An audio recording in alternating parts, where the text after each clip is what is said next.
नमस्कार, मी Harshada Kshirsagar in Solapur news channel प्रस्तुत नवरात्री नवदुर्गा या नवरात्र विषयक विशेष कार्यक्रमात आपलं सहर्ष स्वागत करते। आपण बघतो नवरात्रीत दररोज आपल्याकडे विविध क्षेत्रात उल्लेखनीय कार्य केलेल्या महिला आपल्या चॅनलला भेट देत असतात, आपल्या या कार्यक्रमात सहभागी होत असतात। तर आज आपल्याकडे आलेल्या आहेत महाराष्ट्र राज्य अंधश्रद्धा निर्मूलन समितीच्या राज्य पदाधिकारी सौभाग्यवती निशा भोसले मॅडम। मॅडम नमस्कार। नमस्कार, तुमचं स्वागत आहे आमच्या कार्यक्रमात। आपण बघतो की नवरात्री हा देवीचा उत्सव किंवा स्त्री शक्तीचा उत्सव असं आपण म्हणतो। तर आपली सरस्वती माता ही आपण ज्ञानाची देवता आहे असं म्हणतो। तर जी ज्ञानाची देवता जिचा उत्सव आपण साजरा करतोय, तर त्याच उत्सवात कित्येकदा आपल्याला बळी देण्याचे प्रकार सुद्धा दिसून येतात किंवा आपण नेहमी बघत असतो। तर नरबळी असेल किंवा आपण म्हणू की जनावरांचे बळी किंवा जट ठेवणे ही प्रथासुद्धा देवीच्या नावाखाली अनेक ठिकाणी अजूनसुद्धा चालू आहे।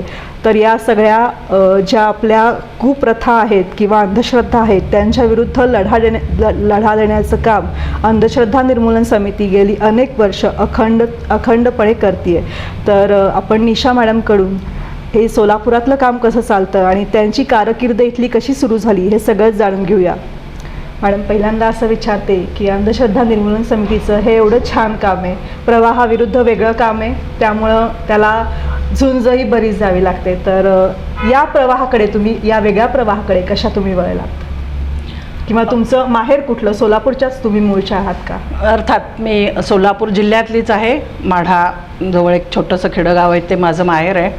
पण माहेरकडून मी वारकरी संप्रदायात होते, त्यामुळे एक विठ्ठल भक्ती सोडली तर बाकी असे काही फार कर्मकांड किंवा काही नसायचीच।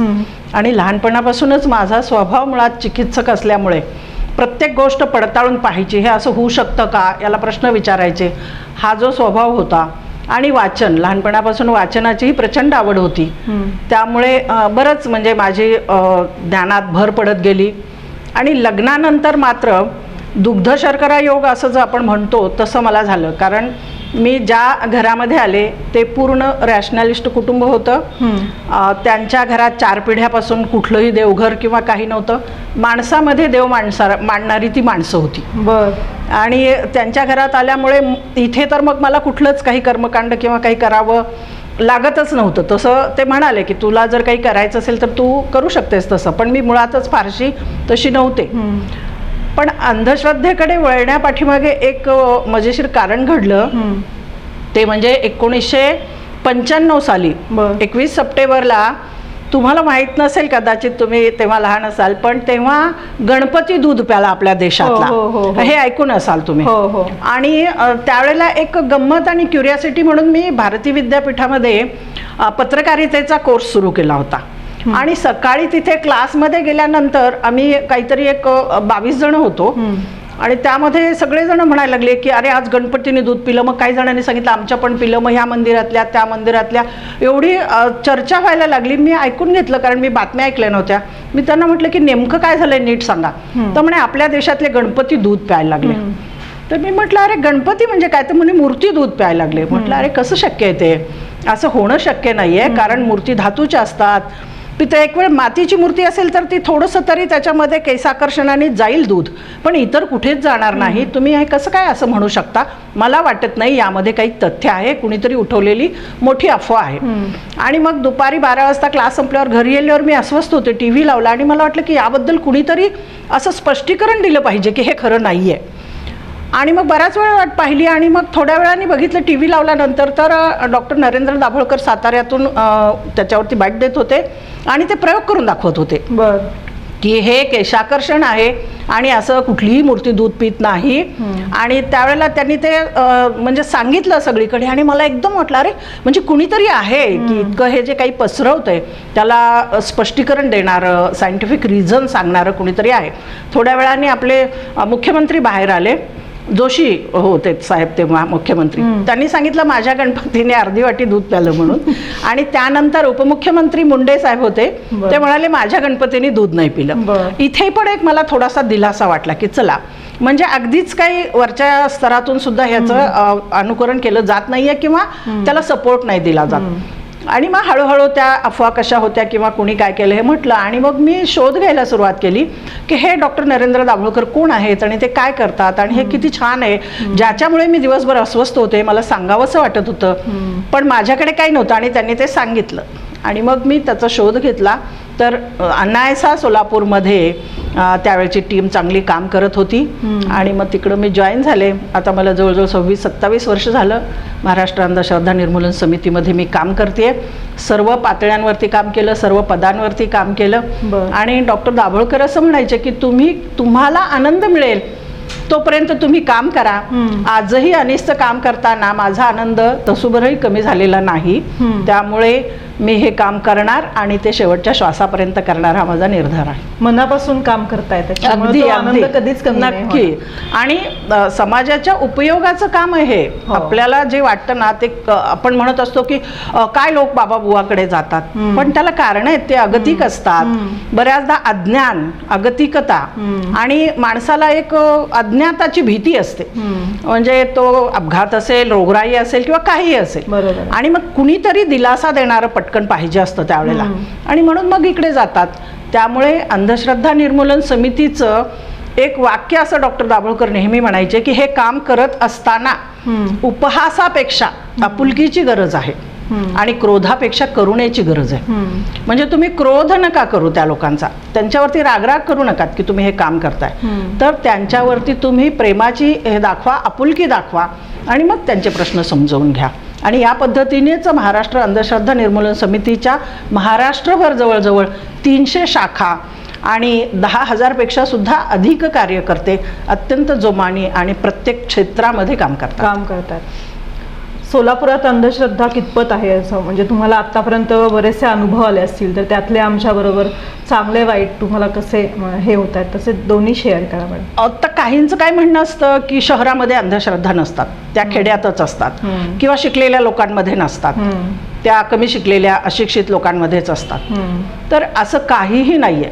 अंधश्रद्धा ह्या शिकलेल्या लोकांमध्ये आहेत, शिवाय खेड्यातल्या लोकांमध्ये आहेत आणि शहरातल्याही लोकांमध्ये आहेत. म्हणजे काहींनी आता लिंबू मिरची टाकून दिली पण फेंगशुईची घंटी बांधायला सुरुवात केली. म्हणजे आपल्याकडे कमी आहे की काय म्हणून अगदी बाहेरून सुद्धा त्या अंधश्रद्धा आपण आयात केलेल्या आहेत. आणि त्या सर्रासपणे शहरात आता तुम्ही बघाल मध्यंतरी फेंगशुईचं इतकं प्रस्थ झालेलं होतं की या सोलापुरासारख्या ठिकाणी तुम्ही कोणाच्याही घरी गेलात तर एका ठिकाणी दिवा लावलेला असतो, एका ठिकाणी पाणी भरून ठेवलेलं असतं ह्याच्यामध्ये. आणि शिवाय दुसरं महत्त्वाचं म्हणजे वास्तुरचना. याच्यामध्ये इकडे बाथरूम नको होतं, तिकडे किचन हवं होतं, इकडे पाहिजे होतं. लोकांनी चांगली बांधलेली घरं सुद्धा आपली त्याच्यामध्ये मोडतोड केली, दरवाजे दुसरीकडे काढले आणि गैरसोयी करून घेतल्या त्याच्यामध्ये, आणि त्या पद्धतीने ते बांधलं. म्हणजे आर्किटेक्चर 5 ते 6 वर्ष अभ्यास करून आपल्याला घर म्हणजे काय असतं तर उजेड, वारा, हवा चांगली खेळती राहील आणि त्या घरामध्ये सुरक्षितता असेल आपल्याला, म्हणजे भूकंपापासून किंवा ऊन, वारा, पाऊस याच्यापासून हे बघणं महत्त्वाचं न ठेवता आता प्रत्येक वेळेला इथे हे पाहिजे आणि तिथं ते पाहिजे अशा पद्धतीचं हे जे सगळीकडे इतकं झालेलं आहे की बिल्डर सुद्धा तुम्ही काही बघायला गेलात तर आधी सांगतात की वास्तुरचनेप्रमाणे बांधले बरं का, वास्तुशास्त्राप्रमाणे आहे सगळं, आणि मग लोकांना ते छान वाटतं घ्यायला. तर हे जे आहे ना ते हे शहरात आहे. खेड्यात अजूनही जागा असेल, जिथं उपलब्ध असेल तिथं घरं बांधतात. आणि त्या मानाने खेड्यात म्हणजे असं पाहायला गेलं तर बाबा बुवाकडे जाण्याचं प्रमाण खेड्यात त्या मानाने जास्त आहे. म्हणजे हे फेंगशुई किंवा घंटा बांधणं किंवा हे करणं ह्याच्यापेक्षा सुद्धा, कारण काय होतं की त्यांना एकतर डॉक्टर अवेलेबल नसतात आणि पैसाही तेवढा नसतो, म्हणून ते असे उपाय आधी करून बघूया पटकन. जवळ ते उपलब्ध असतं आणि मग आजूबाजूचे सांगत असतात नाही नाही तो सांगतो मग त्याचं खरं होतं किंवा हे होतं, मग तुम्ही त्याच्याकडे जातात पटकन ते लोक. आणि त्याच्यात अर्थातच त्यांचं शोषणच होतं, दुसरं काही होत नाही, त्यावर उपायही येत नाही. म्हणून ह्या अंधश्रद्धा समाजातल्या दूर करण्यासाठी आम्ही 4 पातळ्यांवरनं काम करतो, म्हणजे चतुसूत्रीसारखं काम करतो. सगळ्यात पहिलं आमचं जे असेल की देवाच्या आणि धर्माच्या नावाखाली ज्या म्हणजे अडाणी, अज्ञानी किंवा अगतिक लोकांची लुबाडणूक, फसवणूक केली जाते, आर्थिक, मानसिक, शारीरिक, तर त्या सगळ्यांपासून म्हणजे त्यांच्या तशा अंधश्रद्धांना आपण विरोधच करायचा. म्हणजे पहिलं हे आहे की आमचं अशा अंधश्रद्धा आहेत ज्या की समाजाची लुबाडणूक करतात, फसवणूक करतात, आर्थिक मानसिक शोषण करतात, त्यांना विरोध करणं हे प्रथम आपलं काम आहे. त्यानंतरचं आहे की मग हे इकडं जाणं कसं कमी होईल, तर लोकांमध्ये वैज्ञानिक दृष्टिकोन निर्माण झाला पाहिजे. वैज्ञानिक दृष्टिकोन म्हणजे सोपी व्याख्या, जेवढा पुरावा तेवढा विश्वास. आपण नारळ घ्यायला गेलो तरी वाजवून बघतो पाणी आहे का, कारण आपल्याला अनुभवाने माहीत असतं की ज्या नारळात पाणी खळखळ असतो तो चांगला निघणार आहे. पण बाकी कुठे जात असताना आपण विचारच करत नाही की अरे हे जे आहे ते तपासून पाहायला पाहिजे, हे आपल्याला उपयुक्त आहे की नाही. त्याचा अर्थ असा होतो की ती आपण विचारच करत नाही कुठल्याही गोष्टीचा. आणि ही जरी सायन्सची सगळी सृष्टी आपण घेतली पण दृष्टी नाही घेतली. म्हणजे आपण रोज मोबाईल वापरतो, सकाळी उठल्यापासून रात्रीपर्यंत संपूर्ण तंत्राने आणि सायन्सने विकसित केलेल्या गोष्टी आपण वापरतो, परंतु विचार करायची वेळ आली की मात्र वेगळ्या पद्धतीने विचार करतो. तर विचार न करणं, कुठेतरी बाजूला ठेवलं, तर्क वापरत नाही. बरोबर. हे असं का, हे प्रश्न विचारत नाही. असं होऊ शकतं का, हे होण्याची शक्यता आहे का, हे आपण प्रश्न विचारत नाही. आणि मग त्यामुळे या पद्धतीने होतं. आणि म्हणून मग दुसरं आमचं आहे की विद्यार्थी असतील, स्त्रिया असतील, सर्व लहान थोर वयोगटातल्या ह्याच्यामध्ये वैज्ञानिक दृष्टिकोन, स्त्रिया आणि अंधश्रद्धा, मानसोपचार अशा अनेक विषयावरती आम्ही व्याख्यानं देतो शाळा कॉलेजमधनं. आणि मुलांना त्या अर्थाने विचार करण्याची सवय एक प्रकारे लागावी असे आमचे प्रयत्न असतात. तिसरं आहे आपण धर्माची कठोर पण विधायक चिकित्सा करतो. त्यामध्ये तुम्ही यावर्षी पाहिलं असेल, गेल्या वर्षीपासून पाहिलं असेल की गणपती आपण पाण्यात नाही टाकले, बरोबर, त्यांचं दान घेतलं. आणि ही पद्धत आपण सोलापुरात मला असं वाटतं 95, 96, 97 पासून आपण अंमलात आणली. आणि तेव्हा इनवरती रामतीर्थकर सर होते आणि ते आम्हाला शिकवायला पण होते. तर मग माझा कोर्स पूर्ण झाल्यानंतर सरांना रिक्वेस्ट केली की सर मला छोटंसं निवेदन द्यायचं आहे आणि लोकांना हे करायचं आहे की गणपती पाण्यामध्ये न टाकता तुम्ही आम्हाला दान द्या आणि किंवा घरी विसर्जन करा. तर सरांनी तेव्हा छान एक हे केलं होतं आणि 8-10 दिवस ते सतत लावलं त्यांनी. मग आम्ही त्या आमच्याकडच्या कंबर तलावाच्या तिथे थांबलो, काही रेवण त्या सिद्धेश्वरकडे थांबले. इतके गणपती आले की आम्हाला ते न्यायला वाहन मिळेना शेवटी. म्हणजे लोकांना तुम्ही योग्य प्रकारे सांगितलं तर त्यावर पर्याय आम्ही दिले होते की तुम्ही सुपारी ठेवा किंवा पंचधातूची मूर्ती ठेवा किंवा त्याच जी मूर्ती आहे ती पुढच्या वर्षी पुन्हा वापरा किंवा तुम्हाला नसेल वापरायची तर तुमच्या मित्रांना ती एक्सचेंज करा. असे अनेक पर्याय. आणि मातीची, मुख्य म्हणजे शाडूची आणि मातीची मूर्ती छोटी बनवा, कारण त्याच्यावरचे रंग आणि प्लास्टर पॅरिस आहे ते दोन्ही गोष्टींना हे करतं. म्हणजे एक तर झरे बुजवतं आणि त्यातल्या जलचर आणि सगळ्या पाण्यातल्या ह्या ज्या वनस्पती आहेत विषारी ते धोका देतं. आणि मग त्यामुळे आता ती जी गोष्ट आहे की आम्ही बाजूला तलाव हे करून तिथे बुडवा वगैरे जे सगळे प्रकार सांगत होतो, महाराष्ट्रभर ते आता सरकारने स्वतःच्या ह्याच्यात घेतलं. निर्माल्य पण त्यांनी स्वतःच गोळा करतात आणि मूर्ती पण त्यांनी आता कुठेही मूर्ती हे करायची नाही. आणि मला असं वाटतं की जेव्हा आता हे लोकांना समजलंय की आपण केलं पाहिजे पुढच्या पिढीसाठी, पुढच्या पिढीला आपण काय ठेवणार आहोत, शुद्ध पाणी शुद्ध हवा हे ठेवलं पाहिजे ना. तर त्यासाठी लोकांनी पण आता हे कोरोना असेल त्या काळामुळे असेल किंवा त्याच्या गेल्या वर्षी दुष्काळ पडला, म्हणजे लातूरसारख्या ठिकाणी पाणी नव्हतं तर तेव्हाही लोकांनी पाण्यामध्ये टाकले नाहीत. त्यावेळेला पण आपल्या शंभरकरांनी सांगितलं की नाही टाकायची कुणी सुद्धा पाण्यात मूर्ती. तर हे जे आचरण आहे ना ते बदलावं. कारण कसं असतं की तुम्ही जर काळानुरूप नाही बदलत राहिलात तर मग त्याच गोष्टी आणि त्यातून येणारे सगळे नुकसान हे आपल्यालाच भोगावे लागतात आणि आपल्या पुढच्या पिढीला. तेव्हा हे आता गव्हर्नमेंटने ताब्यात घेतलेलं ही एक खूप चांगली कामगिरी अनिसची आहेच, त्याच्याबद्दल काय वाद नाही. आणि सगळ्यात आम्ही शेवटचं म्हणजे चौथं म्हणजे सूत्र असं आहे की जे जे समाज परिवर्तनासाठी काम करतात त्या सगळ्यांशी आपण स्वतःला जोडून घ्यायचं. की तुम्ही हे करताय ना, पर्यावरणाचं करताय ना, तर मी कित्येक दिवस त्या हरियाली यांच्या ग्रुपबरोबर आम्ही असतो. तर त्यांच्याबरोबर पर्यावरणाच्या ह्याच्यासाठी सुद्धा शाळांमधनं जातो. ते वेगळं त्यांच्या ह्याचं महत्त्व सांगतात, आम्ही वेगळं सांगतो पाण्याचं आणि ह्याचं. असं काम मिळून करणं हे चालू आहे आणि अशा पद्धतीचं काम हे सोलापूर आणि महाराष्ट्रभर या पद्धतीने चालतं. आणि आणखीन काही नवीन विषय पण आपण ह्याच्यामध्ये म्हणजे जसं सुरुवात जी झाली अंधश्रद्धा निर्मूलन समितीची ती अशी होती, चमत्कार सादरीकरण करणं आणि बुवा बाबा कसं फसवतात. आता त्यात काय आम्ही जादूचे प्रयोग नाही दाखवत, जे बुवा बाबांनी फसवलेलं आहे तेच कृती करून आम्ही दाखवतो.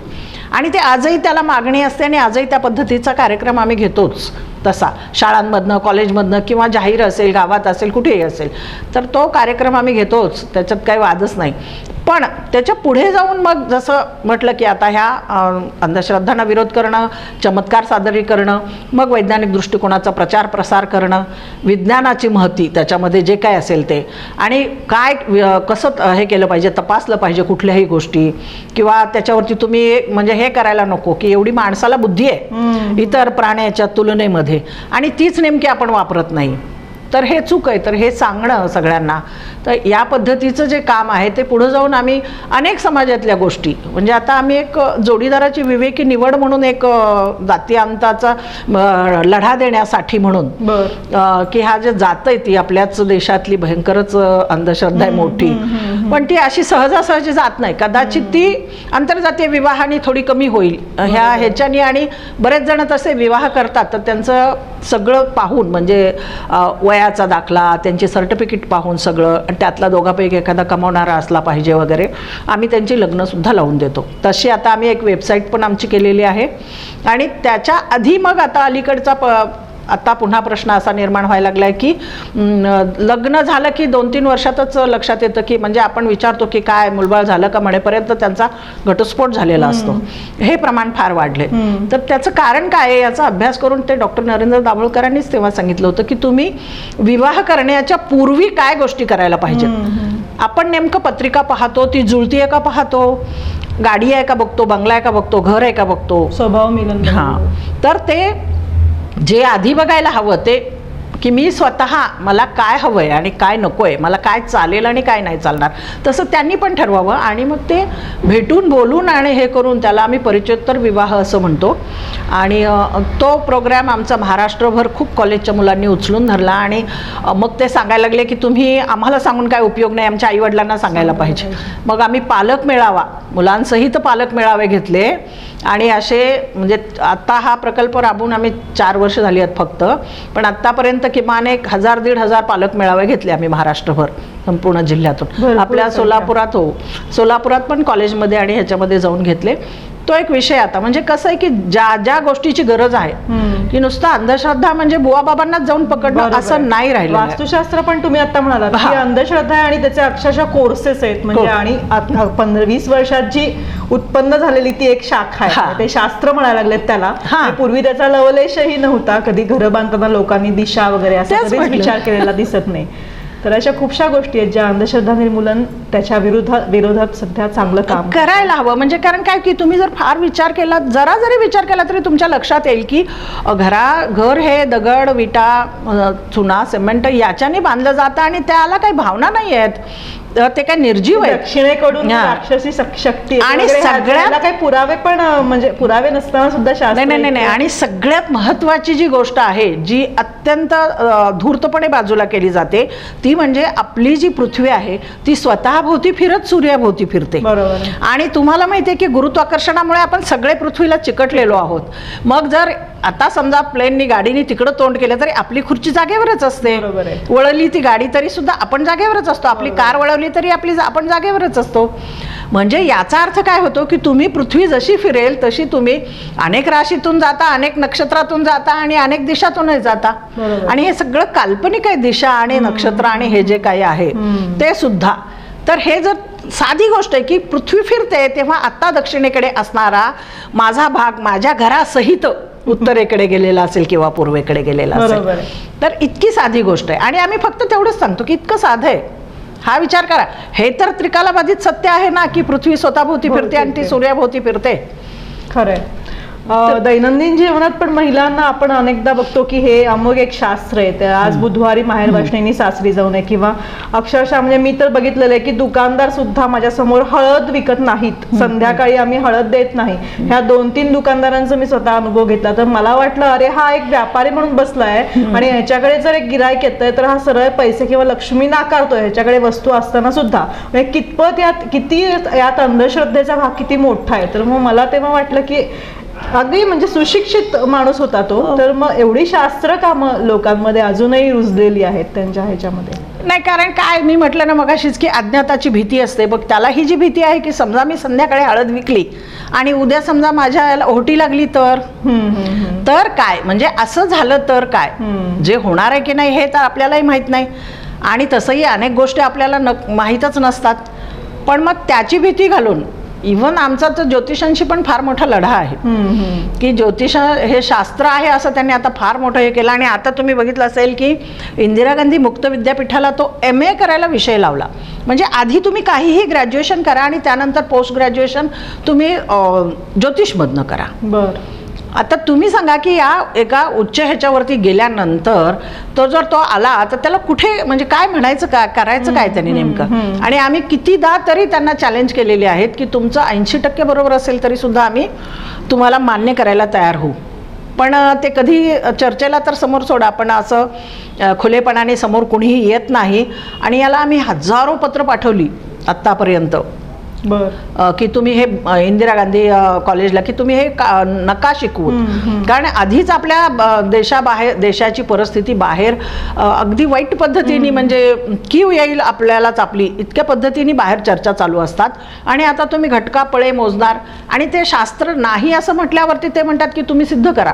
ते सांगतात 9 ग्रह आहेत. आम्ही म्हणतो कुठे आहेत 9 ग्रह? सूर्य हा तारा आहे, ग्रह नाही आहे. चंद्र हा उपग्रह आहे. आणि राहू केतू कुठे आहेत? राहू केतू हे काल्पनिक ग्रह आहेत. म्हणजे जे मुळातच अस्तित्वात नाही त्या राहूची वक्रदृष्टी कशी काय होऊ शकते? आणि हे प्रचंड मोठे काही वायूचे गोळे आहेत, काही नुसते मातीचे गोळे आहेत. त्यांना ह्यांनी कोण पुरुष आहे, कोण स्त्री आहे असे गुण दिले, रूपकं दिली. आणि त्याच्यावरती भयंकर म्हणजे हे आपल्याकडच्या ज्योतिषांचं जर त्या मंगळाने ऐकलं असतं आणि त्याला जर कळत असतं काही तर त्यांनी आपल्यावरती दावे ठोकले असते मला बदनाम केलं म्हणून. इतकं त्याला बदनाम केलंय. म्हणजे इतका दूर आहे तो मंगळ ग्रह. तो तिथून शोधून सगळ्या पृथ्वीवरचा शोधून भारत शोधतो, मग महाराष्ट्र शोधतो, मग एक गाव शोधतो, सोलापूर शोधतो आणि त्यातली मग एखादी कुणीतरी कमला बिमला शोधतो आणि मग तिला तो जातो. हे किती कल्पनेच्या पलीकडचं आहे. पण आपल्याला कल्पनेत हे करायला आवडतं. आणि म्हणून अलीकडे आणखीन एक प्रकार म्हणजे आमच्या पुढे आव्हान असलेला आहे तो म्हणजे सुडो सायन्स, छद्म विज्ञान. कुठल्याही गोष्टीला हे विज्ञानच आहे असं म्हणायचं, विज्ञानावर आधारित आहे. तुम्ही बघा आता कितीतरी पुस्तकं अशी आलेली, कितीतरी गोष्टी अशा आलेल्या आहेत की त्या विज्ञानावर आधारित आहेत असं म्हटलं जातं. कन्फ्यूज होतो ना माणूस, सामान्य माणूस. त्यामुळे मग तो म्हणतो नाही नाही हे विज्ञानावरच आधारित आहे. बरोबर आहे. मग समाधान होतं त्याचं. बरोबर आहे. जसं आता बिल्डर म्हणायला लागले ना की वास्तुशास्त्रानुसारच बांधलेला आहे की तो मग बरं तो काय टेप लावायला जात नाही की वास्तुशास्त्राची नेमकी काय आहे, पण तो खुश होऊन घेतो ना घर. तसं आता ह्याचं झालेलं आहे की प्रत्येक गोष्ट कुठलीही असेल ना तरी ती विज्ञानाने सिद्ध केलेली गोष्ट आहे. तर हे फार मोठं आहे. म्हणजे आता ते खोट्याला पण लढणं म्हणजे जरा अवघड असतं आणि लोकांच्या डोक्यात एकदा ते बसलं की बसतं असं आहे. बरोबर आहे. नवरात्रीचे आता मॅडम दिवस आहेत तर तमाम महिला वर्गाला तुमच्या माध्यमातून काय संदेश द्यायला आवडेल? खरं म्हणजे हा जो नवरात्र केला जातो, नारी शक्तीचा जागर म्हणतो आपण त्याला, स्त्री शक्तीचा जागर, तर त्याची प्रथा तरी का पडली असेल तर बळीराजाच्या काळामध्ये तेव्हापासून ही घटस्थापना आणि ह्याचा जे सुरुवात झालेली आहे ती आत्तापर्यंत आपण करत आहोत. तर ह्याचं कारण काय आहे की आता ही जी स्त्री आहे ती सर्जनशील आहे, पुनर्निर्मिती करण्याची तिची क्षमता आहे. आणि कुठल्याही म्हणजे जगातल्या जवळपास सगळ्या देशातल्या स्त्रियांनीच शेतीचा शोध लावलेला आहे आणि हे आता अनेक अभ्यासकांनी सिद्ध केलेलं आहे. मग स्त्रियांनी शेतीचा शोध लावला तर कुठलं बी लावल्यावर काय येतं, कसं येतं हे तर त्यांना ज्ञान असायचं. त्या काळात निरीक्षणातूनच आलेलं ज्ञान होतं त्यांचं ते. पण पुढे घटस्थापनेचं म्हणून त्यांनी असं केलं की आपल्याच शेतातली माती आणि आता रब्बी पिकानंतर येणारी जी पिकं असतात म्हणजे गहू असेल, हरभरा असेल, ज्वारी असेल, तर तीच बिया त्याच्यामध्ये लावल्या जातात, आपल्याच घरातल्या बिया. आणि मग 8 दिवसानंतर ते मडकं ठेवतात एक कच्चं, ज्याच्यातनं पाणी आपल्याला डेरा कसा पाझरतो तसं. 8 दिवसांनी ते अंकुर फुटायला आणि वरती यायला वेळ लागतो तेवढा आणि ते वरती येतं. म्हणजे त्याच्यावरनं ते असं ठरवतात की आपली माती बरोबर आहे का, आपलं पाणी बरोबर आहे का एवढं. आणि ह्या जे आता पेरले आपण, ही जी काही 9 धान्य पेरतात तेव्हा त्याच्यामध्ये जी धान्य जोमाने आलेली आहेत, मग ह्या सीझनमध्ये आपण आता हे धान्य पेरलं पाहिजे. आणि ते करत असताना आपल्याकडे आणखीन ते उठवतात जेव्हा, तेव्हा तळी उचलायला म्हणून आजूबाजूच्या मुलांना बोलवतात. म्हणजे त्या काळात पुरुषांना शेतकरी यायचे आणि मग ते प्रत्येकाचा अनुभव बघायचे की कोणाच्या घरात कुठलं पीक, म्हणजे कुठली बी जास्त वाढली होती, कशाचं रोप जास्त वाढलं होतं. आणि मग त्याचा ते अगदी ह्याच्याने शूरपणे त्यातले ते 2 तुरे घेऊन आपल्या फेट्यामध्ये घालून सीमोल्लंघन करायला जायचे. म्हणजे तो किसानच तेव्हा जवान बनायचा आणि लढून यायचा आपल्या ह्याच्यामध्ये. तर ती जी परंपरा आहे ती स्त्रियांनी टिकवलेली परंपरा आहे. स्त्रियांनी शेतीतलं महत्त्व जाणलं होतं आणि म्हणून हे सगळं स्त्रियांनी करायचं. घटस्थापना सुद्धा स्त्रियांनी करायची. त्यानंतर तिचं निगोतीने 9 दिवस राखण करायचं, काय कुठलं येतंय ते बघायचं आणि त्याच्या पाठीमागे भूमिका अशी आहे की मग कुठलं पीक आपण घेतलं पाहिजे. आता दिवसेंदिवस याच्यामध्ये बदल असे झाले की जी पूर्वी साधी पावसाने येणारी पिकं होती ती आता पाण्यामुळे यायला लागली पिकं, तेही झालं. आणि शिवाय आता शहरात कुठे आणणार, आपल्या शेतातली माती नाही आणू शकत. आणि मग ह्याच्यामध्ये ते खुलवण्यासाठी किंवा आता काय झालंय माहिती आहे का, प्रत्येक सणवार असू देत तो कसाही असला तरी त्याचा इव्हेंट केला जातो. मग मुंबईसारख्या ठिकाणी तर कोट्यावधीची उलाढाल केवळ गरबा खेळण्याच्या ह्याच्यातून होते. तसं सगळीकडेच त्याचं ते लोण पसरलेलं आहे. पण मला असं वाटतं की स्त्रियांनी, आजच्या स्त्रीनी जे हे करायचं आहे त्याच्यामध्ये एक तिने हे ठेवून, म्हणजे डोळ्यासमोर ठेवून की घटस्थापना आहेच, त्याच्यामध्ये आपण हे पाहतोच आहोत की हे करायचंय, ते अमुक करायचंय, तमुक करायचंय, सगळं अगदी ती करत असते निगुतीने. हे करत असतानाच तिने हेही लक्षात ठेवलं पाहिजे की ह्याचं नेमका मतितार्थ काय आहे आणि आपण हे नेमकं कशासाठी करतो. त्या नवरंगाच्या साड्या असतील, कोणी चपला न घालता जाणारे असतील, पोलीस सुद्धा ड्रेसवरती खाली शूज नाहीत घालत. पुरा युनिफॉर्म घालणं हे चूक आहे कायद्याच्या दृष्टीने, पण तरी ते तसं करतात. म्हणून मला असं वाटतं की हे जे आहे, कुठलाही उत्सव असू द्या, हा खास बायकांचा आहे आणि तो बायकांसाठी त्याच्यासाठी ठेवला आहे की तिचं महत्त्व त्या काळात लोकांना कळलं होतं. दोन्ही अर्थाने मी म्हटलं ना की एक पुनरुत्पादन असेल किंवा हे जगामध्ये पुढं वाढवणं वंश असेल त्याच्यासाठी आणि शेतीसाठी, दोन्हीसाठी तिचा जय जयकार करणं, तिच्या शक्तीची कल्पना घेणं आणि तिचा उदो करणं थोडक्यात. म्हणून हा घटस्थापनेचा हा तेव्हा म्हणजे सण आहे आपल्याकडे. बरोबर आहे. मॅडमने आता नवरात्रीची, घटस्थापनेची अशी खूप छान माहिती आम्हाला सांगितली. तर मॅडम, जाता जाता शेवटी महिलांसाठी आमच्या तुम्ही काय सादर करायला तुम्हाला आवडेल? मला असं म्हणायचं की आत्ताची जी स्त्री आहे ती घरात बसणारी नाही आहे, नोकरी करणारी स्त्री आहे आणि तिला दोन्हीकडे कसरत करायला लागते. त्यामुळं तिने जे स्वतः ती करणार असेल, मग ते एखादं व्रत असेल किंवा काही जे असेल ते, तर तिने त्याच्यामध्ये विचार केला पाहिजे. मुख्य म्हणजे तिने विज्ञानाची कास धरली पाहिजे आणि तिने एक स्वतःला माणूस म्हणून ठामपणे उभं केलं पाहिजे. माझं एवढंच आजच्या माझ्या सगळ्या सख्यांना म्हणणं आहे की तू नारी आहेस, हेच खूप महत्त्वाचं आहे. अभिमानाची गोष्ट आहे की मी नारी आहे. तू नारीच राहा, माणूस बनून राहा. तू द्रौपदी होऊ नकोस, कारण तिच्याही वस्त्राला घातला होता हात. तू सीता होऊ नकोस, कारण तिलाही घ्यावी लागली होती अग्निपरीक्षा. तू फक्त आणि फक्त एक निर्भय, विज्ञानाची कास धरणारी, विवेकी विचार करणारी नारी हो, नारी हो. खूप छान, धन्यवाद. तर या आज आपल्या कार्यक्रमात सहभागी झाल्या होत्या सौभाग्यवती निशा भोसले मॅडम. मॅडम एवढी छान माहिती दिली, तेवढा छान आमच्या कार्यक्रमाचा समारोपही केलात. वेळात वेळ काढून आमच्या कार्यक्रमात सहभागी झालात त्याबद्दल इन सोलापूर न्यूज चॅनल परिवाराकडून आपले हार्दिक आभार आणि पुढच्या सुंदर डोळ्याच्या वाटचालीसाठी खूप खूप हार्दिक शुभेच्छा. धन्यवाद. धन्यवाद. धन्यवाद. गिरिवर विंध्य ज्योतिर्लिंग